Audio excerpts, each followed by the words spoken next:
नमस्कार दोस्तों, आप सभी का स्वागत है। आज का जो टॉपिक है, क्या वास्तुशास्त्र सिर्फ हिंदुस्तान में ही चलता है कि दुनिया में कोई दूसरी कंट्री में भी वास्तुशास्त्र का महत्व है। दोस्तों मुझे ये बात मेरे दोस्त ने पूछी थी, इसलिए मुझे उसके ऊपर वीडियो बनाने का दिल हुआ, जो मैं आपको बताना चाहता हूँ कि हमारा वास्तुशास्त्र दुनिया के सभी कोने में, जैसे कि आपको बताऊँ मैं कि अखंड भारत था, इराक से लेके अफ़गानिस्तान, तुर्किस्तान, मानसरोवर या लक्षद्वीप, वहाँ सभी साइड आप देखने जाओ दोस्तों, हमारे वास्तुशास्त्र के नियम में लागू पड़ते हैं।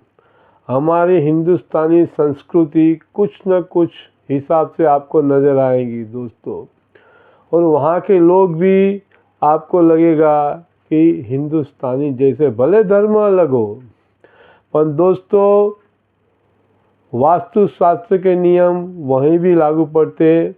आज की तारीख में जो भी कंट्री आज वर्ल्ड में फेमस है, सबसे आगे, जैसे पहला नाम लूँगा मैं, अमेरिका का हर प्लानिंग वास्तुशास्त्र के हिसाब से बना हुआ है।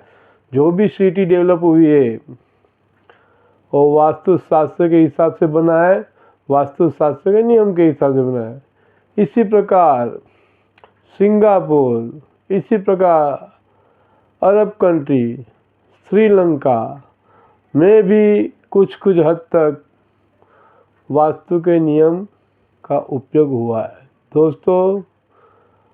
और दूसरी बात, मेरे वीडियो भी पाकिस्तान में देखे जाते हैं, नेपाल में देखे जाते हैं, श्रीलंका वाले भी देखते हैं, क्योंकि यूट्यूब वाले व्यूअर्स कहाँ के हैं, कौन सी कंट्री से देखते हैं, और अमेरिका में भी कुछ 2-3% लोग देखते हैं दोस्तों। इसलिए वास्तु को मानने वाले, वास्तुशास्त्र को मानने वाले दुनिया में हर कोने में है।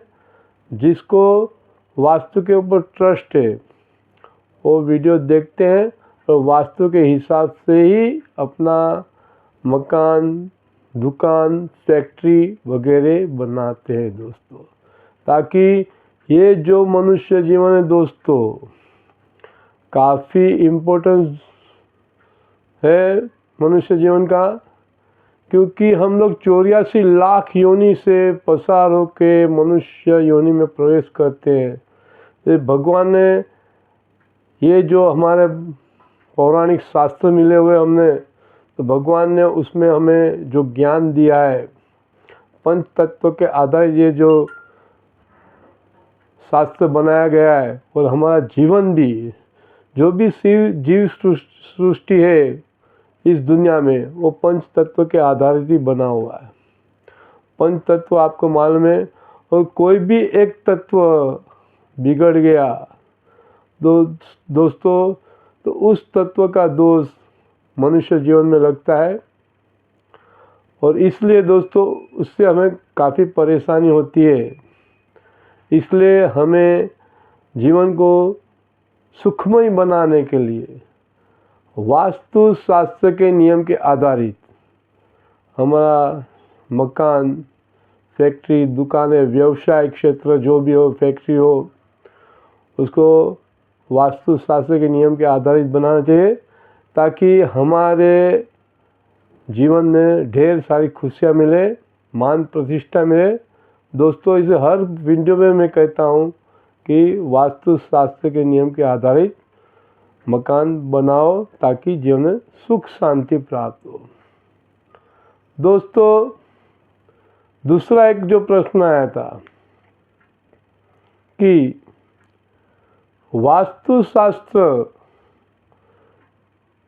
के जो नियम है, अगर उसमें दोष लगा घर के अंदर, नियम के विपरीत अगर आजकल जो बिल्डर लोग, डेवलपर्स लोग सोसाइटियाँ बना देते हैं, 70 वार का, 80 वार का, 100 वार का, 300 वार, 500 वार के प्लॉट के अंदर मकान बना देते हैं। उनको सेल करना है दोस्तों। काफ़ी खूबसूरत बनाते हैं, आजकल प्लानिंग भी बहुत अच्छा रहता है, पर वहाँ वास्तु शास्त्र के नियम लागू नहीं पड़ते दोस्तों, क्योंकि उनको बिल्डर लोग को मकान बेचना है। इसकी वजह से क्या होता है दोस्तों, इसकी वजह से एक समस्या खड़ी होती है। कोई भी दिशा 100% वास्तु शास्त्र के नियम के आधारित बना नहीं रहता है।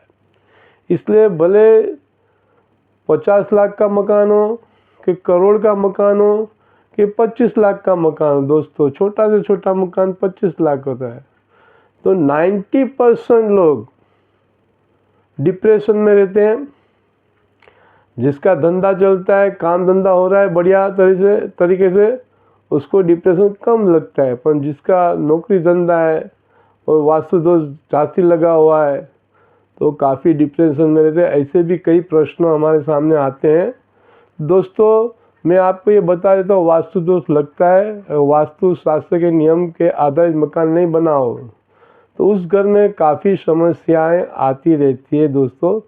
जैसे कि कोई हमें कह दे कि हमारे घर में बार बार बड़ी बीमारियां होती रहती है घर के अंदर, तो दोस्तों इतना अंदाज़ा आ जाता है कि उसके घर के अंदर ईशान कोना में कोई दोष लगा हुआ है। ताकि ऐसे ईशान कोने में जो दोष लगता है दोस्तों, वहाँ कैंसर जैसी बड़ी बीमारियां होती है, गले की तकलीफ होती है, मानसिक प्रॉब्लम्स आता है। ये हमें इतना अंदाज़ा आ जाता है कि ईशान कोने में प्रॉब्लम्स है। कोई व्यापारी बोलेगा कि हमारे घर में धन का फ्लो नहीं हो रहा है, व्यापार बराबर नहीं चलता है, तो हमें ये पता चल जाता है कि अग्नि दिशा में कुछ न कुछ दोष होता है। इसी प्रकार मेरा एक अभी वीडियो था, पैर की समस्या घर के अंदर आजकल सभी को रहती है, क्योंकि वहाँ नियम का पालन नहीं हुआ रहता है। अगर कोई बोल दे कि हमारे घर में सभी को पैर की समस्या है, कमर के नीचे जो भी पार्ट आता है पेन होता है, तलिए भी पेन हो रहे, तो इतना अंदाज़ा आ जाता है कि नैऋत्य कोने में कुछ ना कुछ वजन रखा हुआ है, कुछ ना कुछ दोष है, ताकि उसकी वजह से वास्तु पुरुष का पैर नैऋत्य कोने में होने की वजह से पैर की समस्या आती है दोस्तों। पैर में दर्द रहता है, कितनी भी दवा कराओ आपको तकलीफ़ें पैर की रहेगी, घुटने की तकलीफ होगी, या तो फिर एक किडनी की भी तकलीफ हो सकती है दोस्तों। इस प्रकार से हमें अंदाज़ा आ जाता है कि भाई वास्तु के विपरीत मकान बना है, तो उससे घर के अंदर जो भी प्रॉब्लम्स रहता है ये हमें पता चल जाता है, अगर जो हमें पूछे प्रश्न दोस्तों। इसलिए ये समस्या जीवन में खड़ी न हो। वास्तु शास्त्र सही शास्त्र है, दुनिया उसको स्वीकारती है, तो हम तो हिंदुस्तानी हैं, हिंदू है, तो हमें भी वास्तु शास्त्र को स्वीकारना चाहिए, क्योंकि हमारे जीवन में ढेर सारी खुशियाँ हो दोस्तों।